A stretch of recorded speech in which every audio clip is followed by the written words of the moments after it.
Join me in our national anthem and pledge the flag.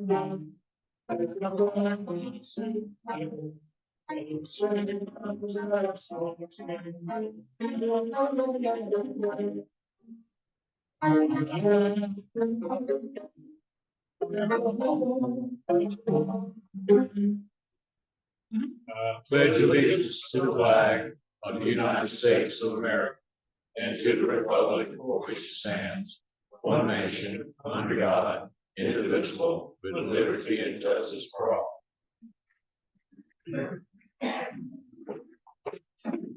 Please stand for our vacation order. Pray with me, please. Heavenly Father, we just come before you in all humility today. We thank you for this day. We thank you for this new year. We thank you for the opportunities that you provide to us to serve our fellow human beings.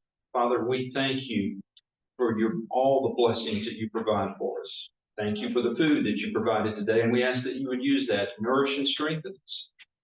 Father, we ask that you would strengthen us and encourage us and teach us the things we need to know so that we can better serve you and serve others. Thank you for this Rotary Club. Father, I ask that you bless the speaker today. I ask that you bless each and every person here today. We give you all the praise and glory and honor. In Jesus' name, amen. Amen. Here you go. I see before we get everybody here. Thank you, President Rick. Hope everyone has a great holiday. Before we start doing something fun and celebrate some birthdays and anniversary, let me remind you, if you did not know, fellow Rotarian Harry Hall, who was president of this club, passed away. Not Harry, I'm sorry, Jim Hall passed away. And he was former Rotarian. Not so many months ago, his son, Adam, brought him to Rotary Club, and we had talked several times recently about bringing his dad back. He celebrated his 93rd birthday on December the 30th, and the Hall family, as many of you all know, have a very long legacy with Rotary. Harry Hall, the senior, I think was president of our Rotary Club twice. His Jim's brother, Bob Hall, was also president of the Rotary Club.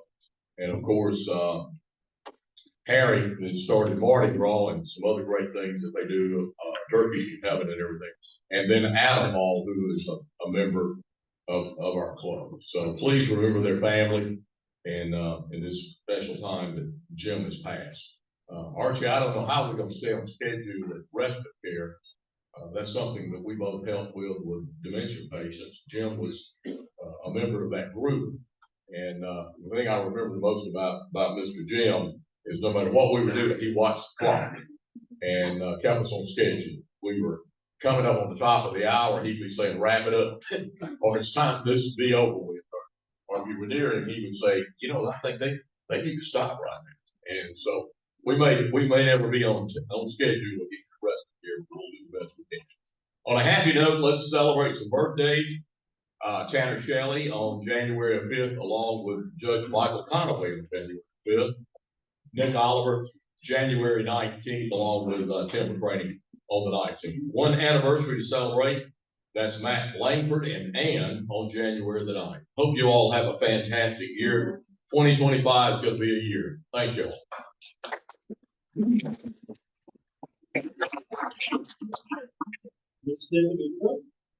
Introduction.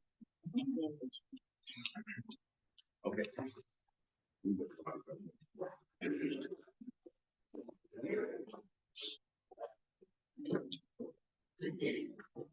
We're happy to welcome our guests of Dothan Rotary tonight. When I call your name, would you please stand and remain standing until all visitors are recognized? Rita and Sarah Beth Riker, guest of Rick Riker, Stacy Sorrell, Amanda Hahn, Cindy Baldwin, Jamie Rittenheimer, Jean Sanders, James Snellgrove, Deborah Clark, Kent Calhoun, Alan Clark, all guests of Tom Sorrells. Are there any other visitors that we missed? Thank you.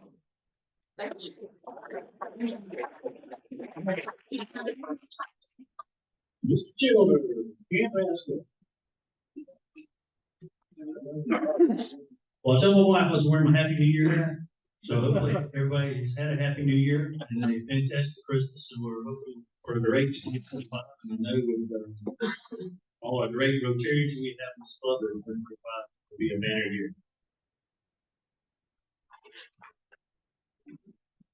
The last four is 0435. 0435.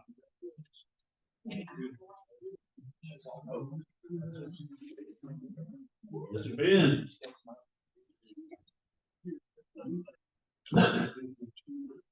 And our points are 220. We have 220 points.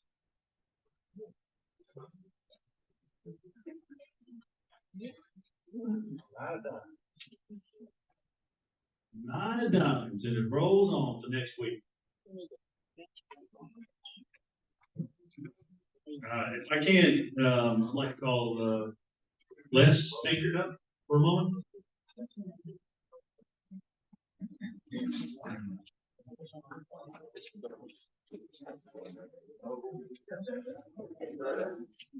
Thanks for taking the hat off, Mr. President. We appreciate that.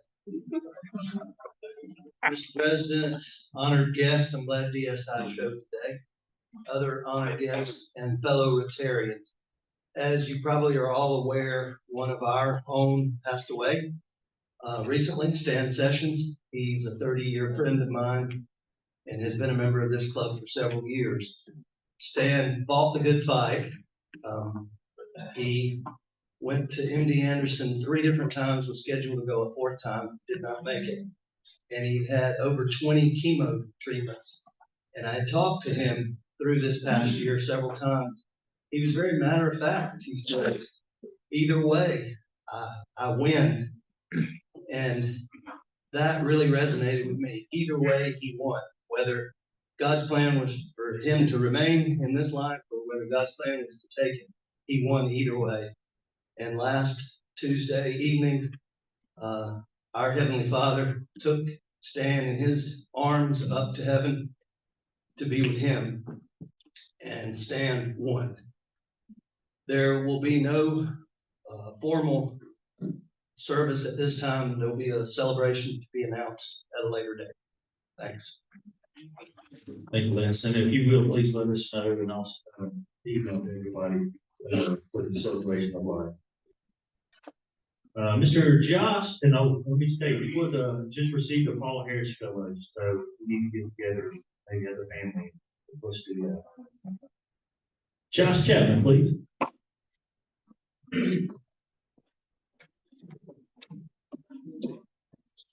It's the time of year where we start discussing nominees for next year's incoming board members. Some of the most recent past presidents met, and we have a slate of nominees. So as I call your name, please stand.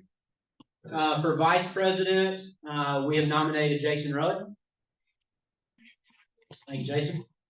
And there will be 3 open board seats. And so there'll be 6 nominees. I'll make an announcement in 2 more weeks, and then we'll vote as a club at large on 3 of these 6. So the 6 names are Troy Fountain,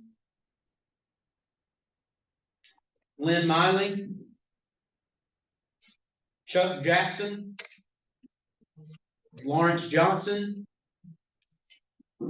Wes Grant, and Michael Maddox. Thanks.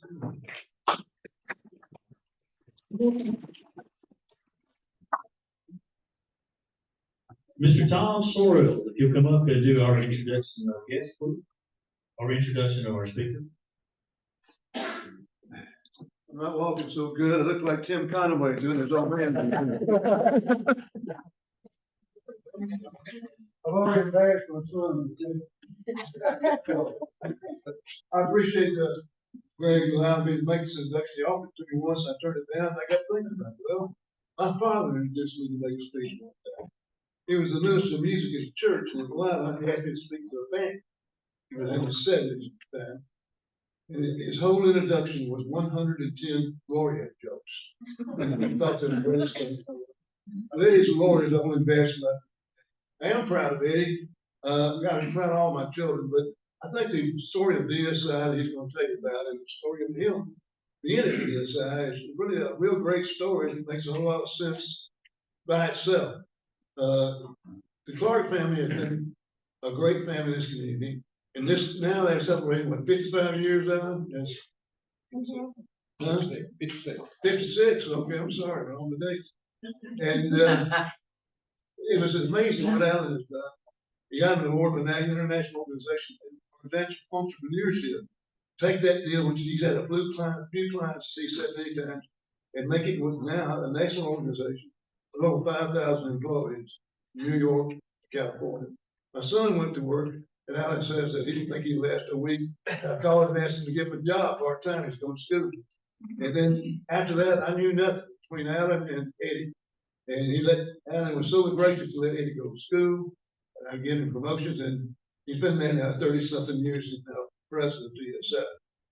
A couple of things I think are real I'm real proud of for both DSI and for Eddie is that back in always November of that particular time, as is International, a big organization international that has 34,000 employees, picked DSI as most of the important, what do they call it? Most great guardian deal. And now, in 2010, the DSI family went to Chicago, where Eddie won the Lindbergh Bell Award as the Security Executive of the Year in the nation. So now Eddie has been named the president-elect of Masses International that has divisions in Europe, Latin America, and he will be the president of this 34,000 member organization, 2026. Somebody's going to ask this question, I think, themselves, know me a long time. How can you have that son? Well, Eddie was asked one time, do you ever think you were adopted? He said, no, but it sure would explain a lot. He has 3 children, Alex, Reagan, and Peyton, and he has 1 grandchild, Brady, who runs the whole family.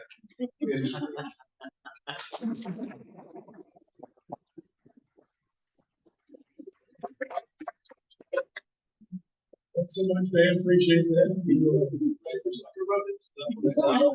That's great. I give this talk not real often, but I've never done it with my father and Alan, the 2 mentors that really got me to the spot that I'm at. So I guess if I do a good job, it's all my doing. If I do a bad job, it's their fault. So you can take it with them. But Greg's already told me the most important rule of Rotary.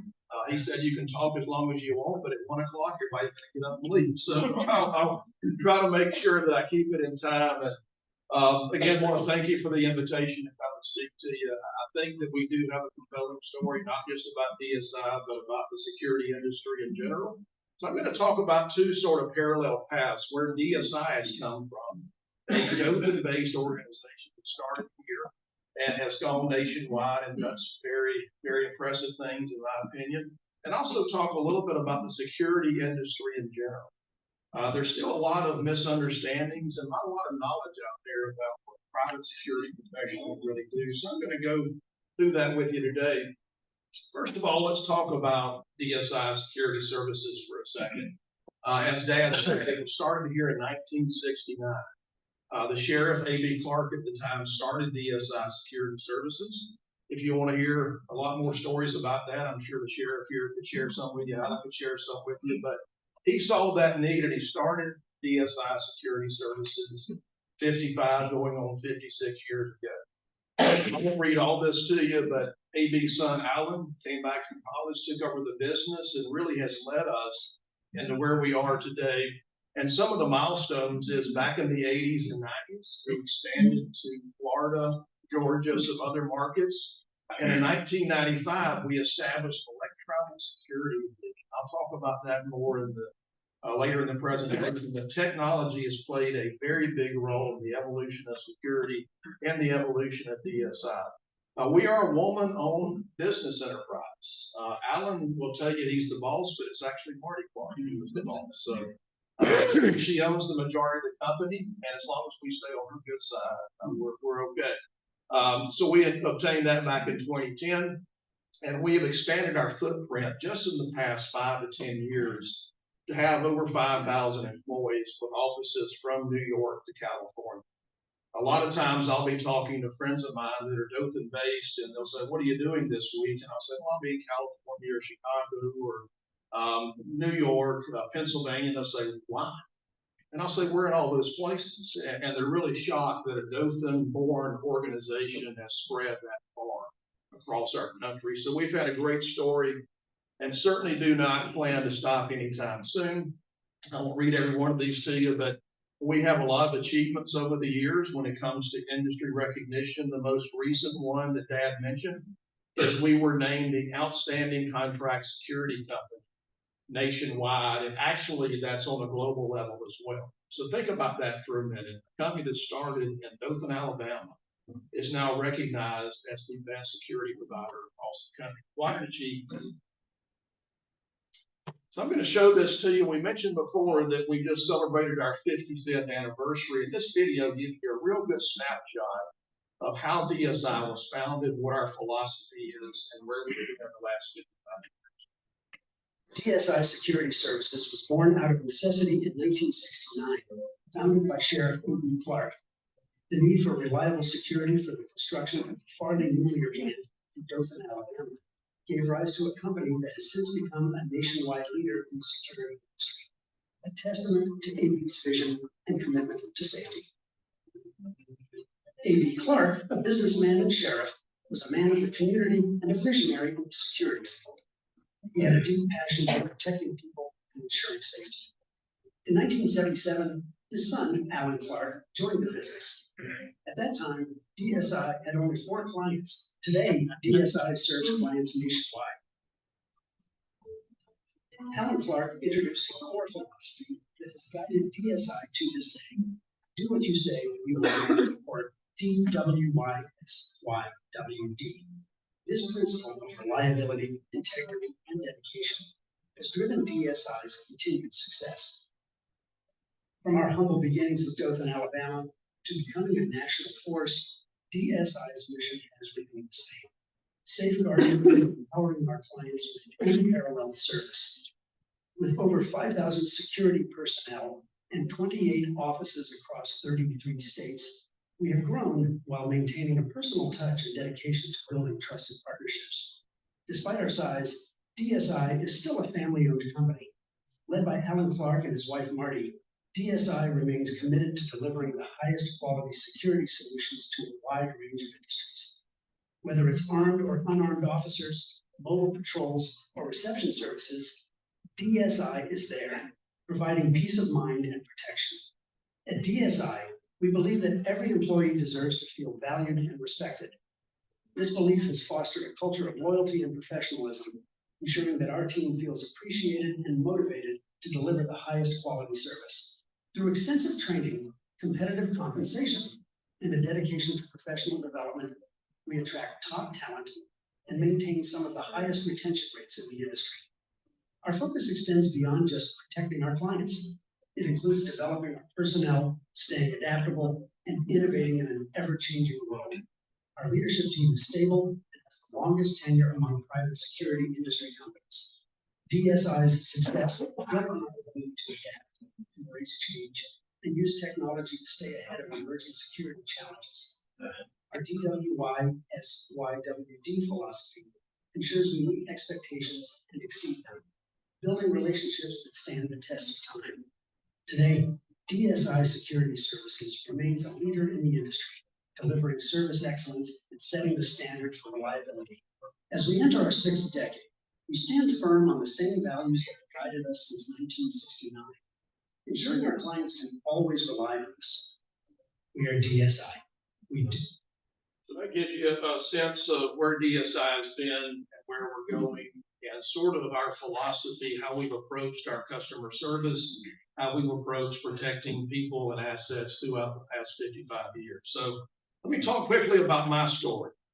First of all, these two pictures represent the definition of abject fear.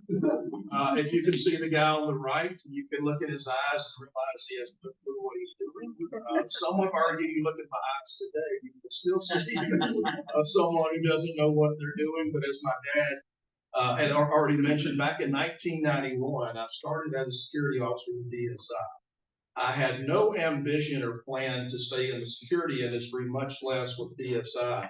When I talk to certain groups, I get asked quite a bit, how did you get from security officer to president of the company? And I always tell my wife after I speak, I've got to come up with a better story, because my answer is, I don't know. I'm not real sure how it happened. But I always tell groups that I speak to, most of what I know about business and certainly the security industry, I learned on that post. Most of you remember Sony. That's where I started here in Dothan almost 34 years ago. So that's how I started with DSI, and I continue to fall upward.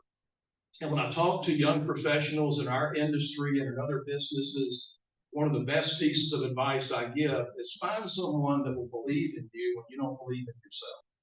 And that's how I sort of fell upward through Alan and other people with DSI. They saw something in me that I did not see in myself. So that's how I got to this point 34 years later. Great company to work for. They've allowed me to fall upward and to learn about not just business, but about the security industry. So hopefully if I was to go back and talk to that guy 34 years later, I would say, it's going to be okay, calm down. Don't be quite as fearful as you are right now, but it's been a great ride. So let me talk about 3 paths we're going to go down very briefly here this afternoon about the security industry and sort of where it's going, where DSI is going with it, where we've been, where we're going to be going, and where are we now? Sort of the past, present, and the future. So who was the first? When I talk about the security industry, how did private security officers come to be? They were actually back in sort of the beginning of time, back in ancient Rome. Security guards were called watchmen back in the ancient days of Europe, where business owners would hire out security personnel to watch their property, make sure nobody robbed them or no fires occurred. A friend of mine that's actually the CSO of the Panama Canal, he loaned this to me years ago and said, hey, put this in your presentation. The next time you get asked what is the oldest profession in the world, don't answer that. I know what most of your answer may be. There's a debate, if you look in Genesis 3:24, that security may be the oldest profession since the beginning of time. We see in Genesis 3 that it says he drove out man and stationed the cherubim, the flaming, whirling sword to east of the Garden of Eden to guard the way to the tree of life. So we see security happening since the beginning of time. What about history? How do we see security officers throughout the historical footprint? Again, they've been around for centuries. Businesses have been employing private security assets since pretty much the beginning of time. Throughout the Middle Ages, it really gained a lot of traction during the Industrial Revolution, after the Second World War, and certainly throughout history as we see more threats emerging. Don't have time today, but what you were seeing day in and day out play out in the media, what's happening in New Orleans, what's happening in Las Vegas, what's happening throughout the rest of the world, has a big impact on how private security addresses those threats. I'm going to talk in just a minute about the prevalence of private security throughout the world. We're being asked to respond to those threats more and more each and every day. One of the things that I tell our customers, our prospects, and our employees is I know one thing for sure, our world is not getting safer. So that means we have to rise to the occasion and respond to those threats and the things that we're seeing day in and day out. If you're a history buff, you may have heard the name Alan Pinkerton before. He was closely associated with Abraham Lincoln, but in the security industry, he's sort of seen as the father of private security.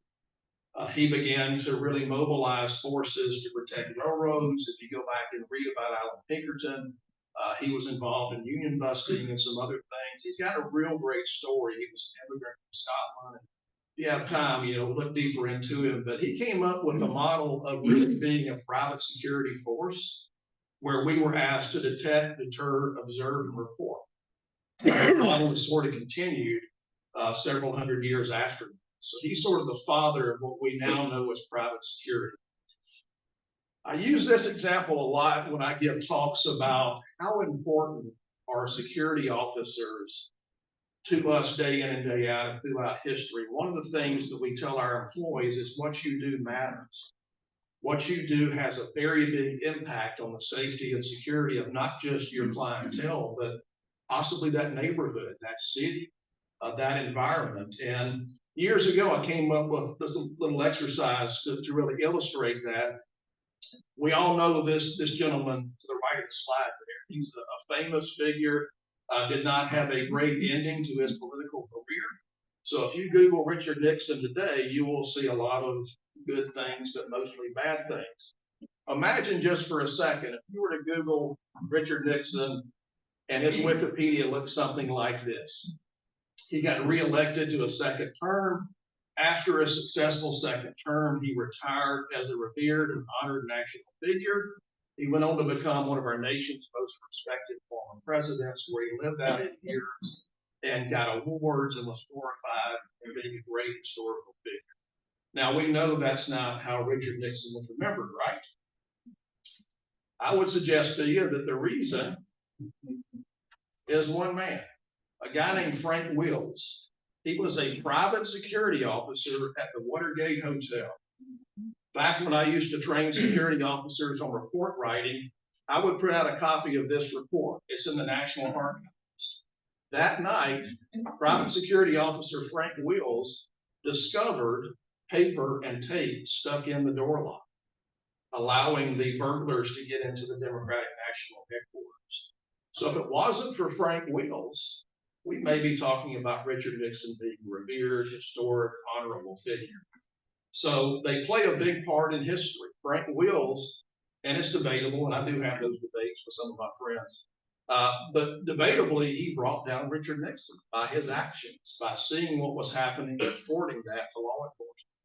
He was able to uncover the whole Watergate scandal. So they matter in history. Security officers as heroes. One of the things we talk about as an industry a lot is getting security officers more recognition. How many Frank Wills has there been in the last 20, 30, 40, 50 years? I can tell you there's quite a bit. We see that day in and day out. If I had time, I could tell you a lot of stories, not just from DSI employees, but throughout the security industry, of people saving lives, stopping, in some cases, even major attacks, stopping robberies, stopping suicides. We recognize our officers all the time. Sometimes these things come across my desk and I'm amazed at some of the things that our employees do day in and day out. So they're out there, they're still doing great things. One of the greatest things that's happened in the industry just the past 20 plus years is greater collaboration with law enforcement. Being able to really have that public-private partnership with our law enforcement resources. One of the things that's happening in private security right now is the trend that is happening in more metro areas, not cities like Dothan, but private policing. One of the areas of Chicago right now has private security patrolling the neighborhoods, doing the job that law enforcement is doing because the resources are finite and some of the political things that are going on. So I won't read this to you. It may be a little tough to see, but in all major countries, private security outnumber law enforcement. So if you're walking into a business or a factory or facility, odds are there's much more private security there than law enforcement assets. So we've been able to work together, and I'm going to show you a real example of that here in just a couple of minutes. But private security is gaining a lot of traction because of the need.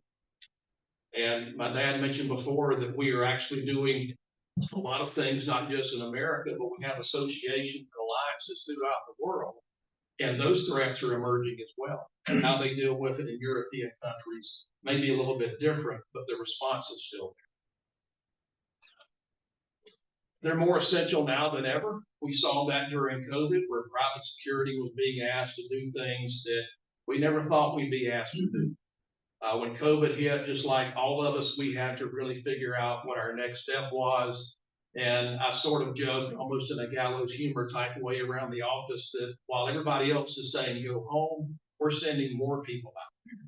We're asking our employees to go more. So we were being asked to enforce mask mandates to make sure that we were diffusing situations because people were very emotional.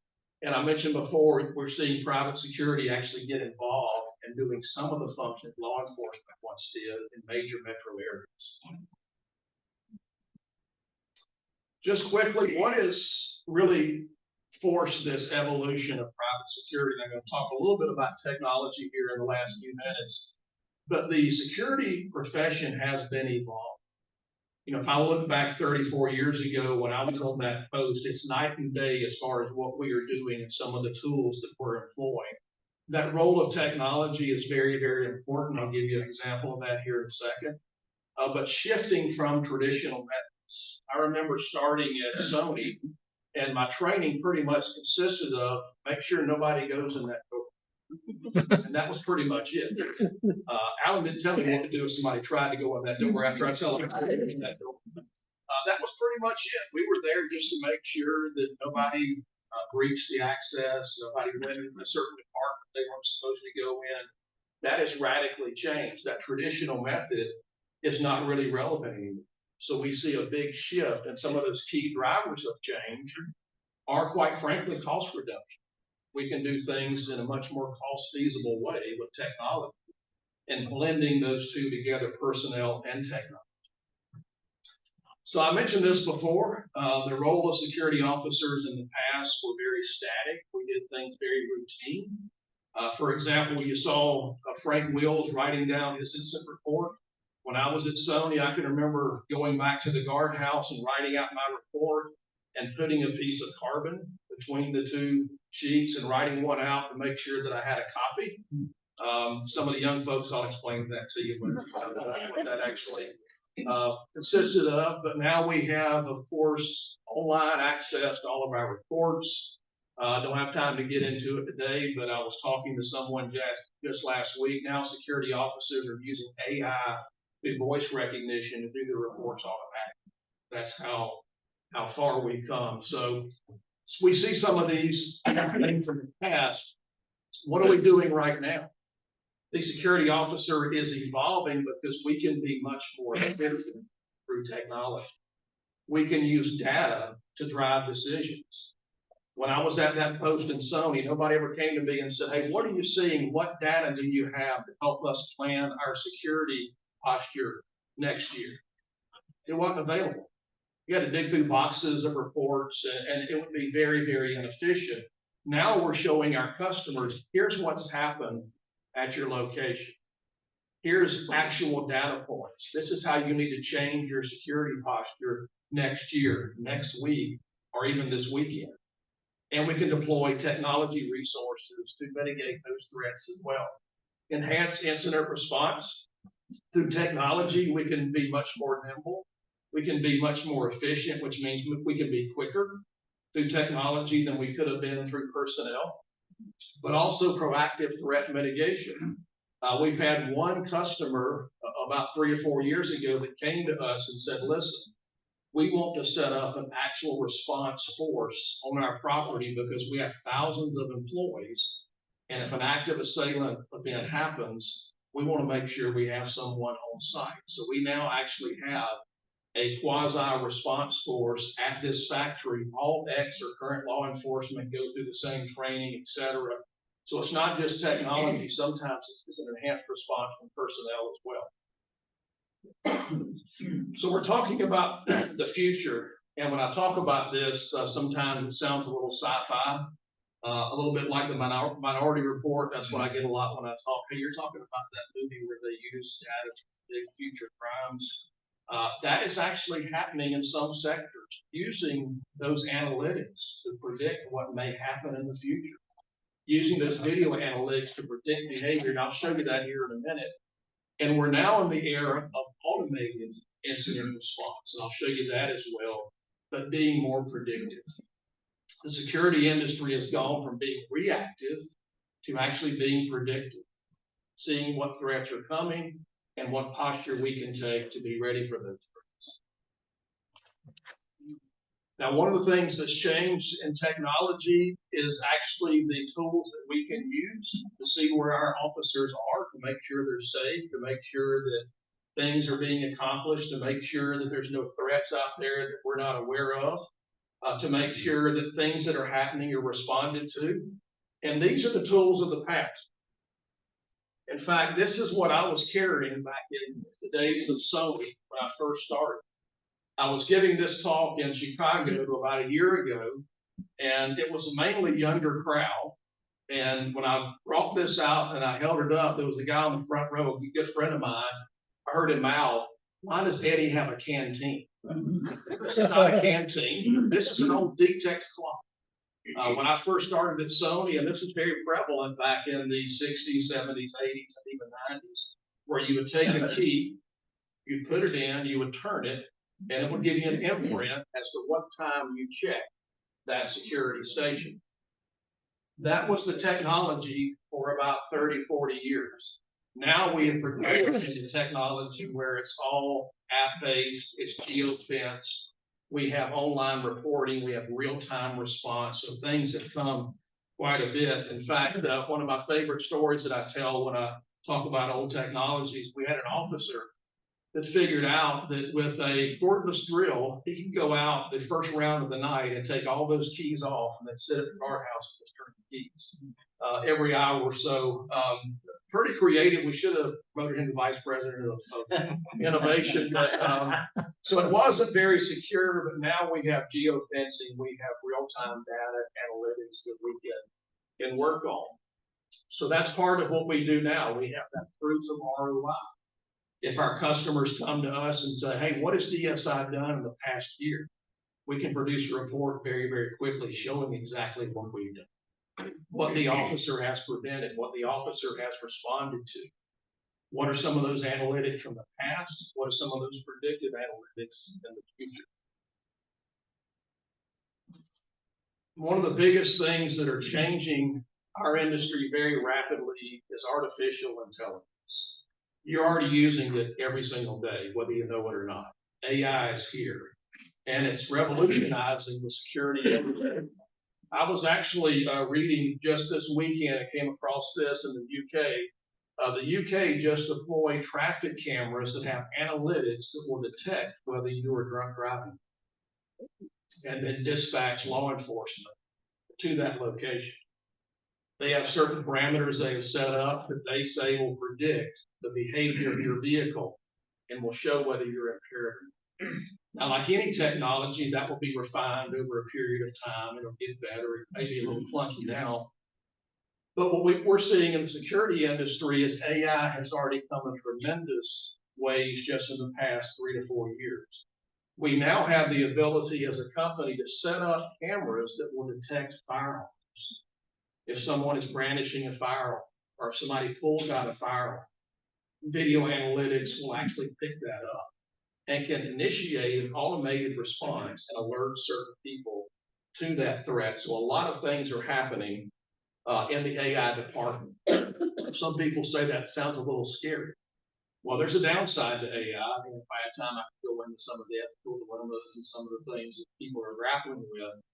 But from a force multiplier, being able to do things more efficiently and respond to threats, AI is a game changer. The device you see that says alert and secure is something called a responsive observation security agent. It's something DSI is using in a lot of locations across the country. It is equipped with these predictive video analytics. It can do a lot of things. It can show us what's happening on that site based on the parameters that we set up. It can be an automated response to certain threats and certain things that occur. So let me give you an example of this. This is a location here. It's going to show somebody trying to come into a location, and this location is equipped with those ROSA devices. So this is actually a car lot in Northern California. We see the bad guy that's coming in. And this is triggering the video analytics because it knows someone is there that's not supposed to be there. Now, a security officer is not on site, but a security officer is in a remote location monitoring a lot of different cameras. You may say, well, how does a security officer monitor all those cameras at one time? They don't. Analytics will trigger an alarm and tell the security officer someone is on the property when they should not be on the property. So we see this suspect enter this car lot in Northern California. He goes straight to the fuel supply. He's there to steal gas. He's there to tap into the car lot's gas system. So just prior to this, the video analytics trigger and they show the remote security officer someone is on the property. Someone is trying to do something bad. You can look in on it. You can see if it's maybe somebody that's lost or if they appear to have various purposes. And so the security officer sees in real time, this person is around the fuel depot. He's trying to steal fuel. Now, an autonomous response has already gone out and say, you're in a restricted area, please leave. This property is being monitored by live video surveillance. There is no trespass committed on site. You need to leave immediately. The police will be dispatched. That usually gets their attention. We have videos also that'll say things like you in the red shirt, you're in the gray cap. So before this, there was so you see he is getting back there pretty quickly. Now, the remote security officer, and I cut this down because of time, he lingered, so the remote security officer called law enforcement and said, hey, so the law enforcement's already been called several minutes before. He's trying to make his exit now to the property. He thinks, hey, okay, I'm still in the clear as long as I get out of here. You see him trying to load up his vehicle there. He's trying to run away from the property. And because the analytics picked him up and the remote security officer was able to contact law enforcement in time, we see that he's got a welcoming committee when he tries to leave the property.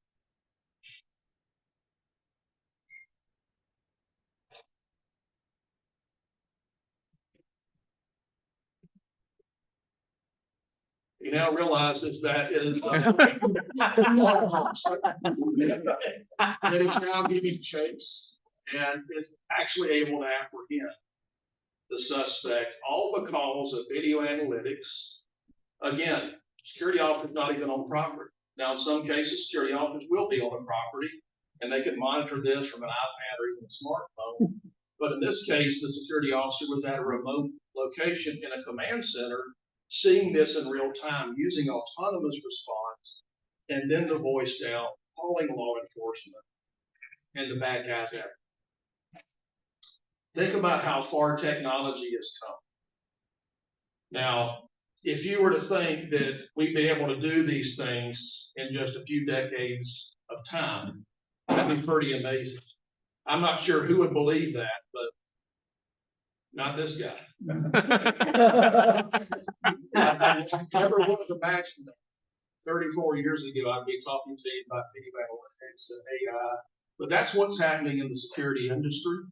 A lot of things are developing at a rapid pace, and we could go in a lot of different directions all the time. We certainly can, but just a brief glimpse of where DSI has come as a Dothan company from 1969 to today, and also what's happening in private security. There's a lot of bad stuff happening in the world, but thankfully there's a lot of good men and women in law enforcement and private security that are doing good things and using this technology to try to mitigate those threats as much as we can. Thanks so much for the invitation. Had a great time talking. Got time for Q&A. Yeah, I'll be glad to. Yes. Your personnel carry firearms? Some do. It really depends on the threat level. We have a assessment we go through. A lot of our customers may assume that armed is always better than unarmed, but it's not. In many cases, unarmed is far superior. So it really depends on the threat level.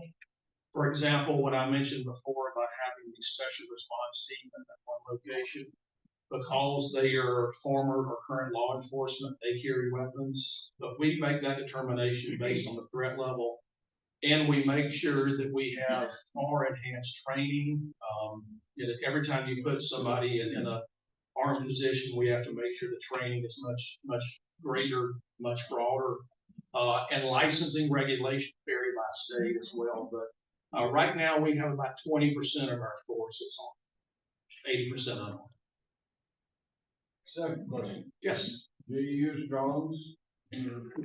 We do have a partnership with a company that's using drones, so that is a capability that DSI has. That is technology that it's a great case study with drones because they're now being refined. The FAA has certain restrictions. Now they're playing nice for the security industry. What you can do with these cameras, you can do with drones on an autonomous ground type thing that they actually go in certain patterns based on what you can see. So you can have the same video analytics and drones. We can actually use drones like in that case. If that would have been a drone rather than a fixed ROSA camera, you could have zoomed in, you could have followed the suspect. So yes, we're using drones in the security industry and DSI as well. Not in New Jersey. We know that's not us. We've got a lot of things that are happening with drones that you have to be very careful. For example, we had one customer that wanted drones, but they were located by an airport, so we could not deploy drones in that area. Good question. Other questions? Yes, ma'am. I probably shouldn't say this, but have y'all tried to help the FBI with any of your training to help them on some things? They left me a couple of voicemails. I haven't returned those. We actually, from a federal, state, and local, we work very closely with law enforcement. And, for example, I mentioned earlier about the prevalence of private security. If you go to DC, for example, most of the buildings there are protected by private security. Here's some irony that the FBI headquarters is protected by private security, not DSI, but they need some help, but maybe help's on the way. We'll see in the next couple of months. Other questions? Now, you gave Mr. Wills credit for Nixon and bringing down that. I thought that was Forrest Gump.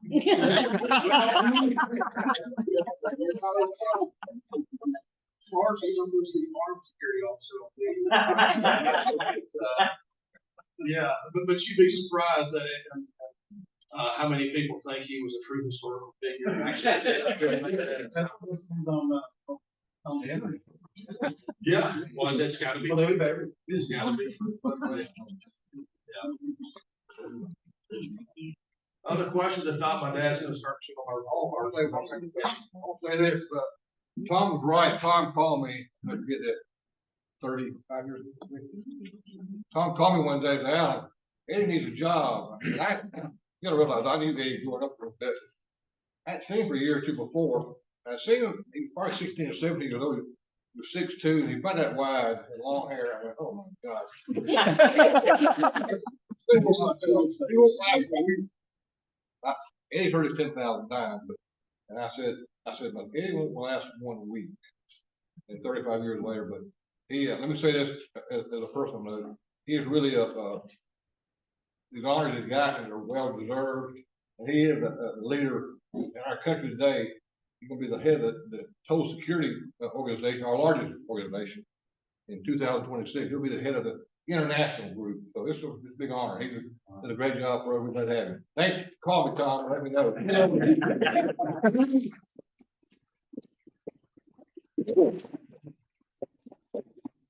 Thanks, Alan, again. So appreciate the be here. It was a pleasure.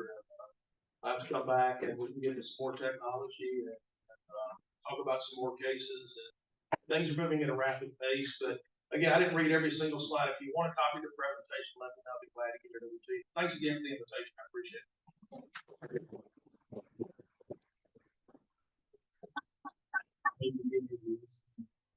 It's amazing. I learned a lot. You think you know everything. You can Google everything, and when somebody really tells you about face to face, and you're a local company, that says amazing things. I thought that we have a lot of things people just don't know about. Thank you. Next week's program is Jeff Brandon, CEO of Flowers Hospital. Board members, next Monday, board meeting, so just plan ahead. Don't worry, I'll send you a reminder email a couple times this week. Right after our board meeting. And thank you for my 2 college kids for coming today. I might not see you for a few more months after you head off to college, but thank you for coming today. Your dad is proud. And if we can, let's stand for full weight test.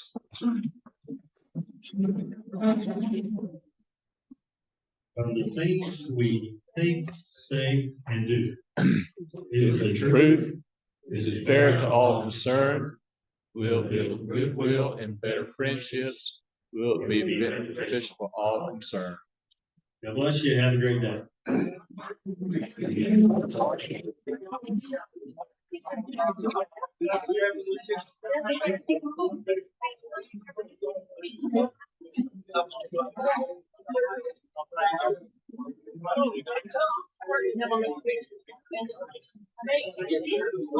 Hey, How are you? Sorrells, good to see you. Take care. I was gonna see what you Alan, how you doing?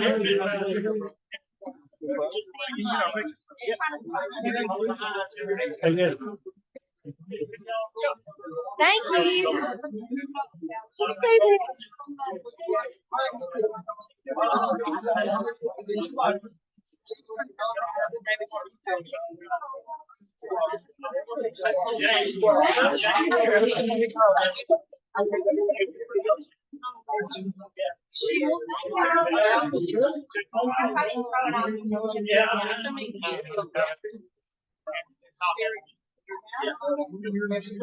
Take our picture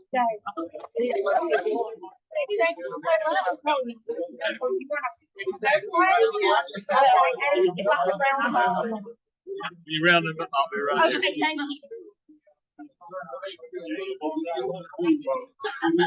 You're in the picture.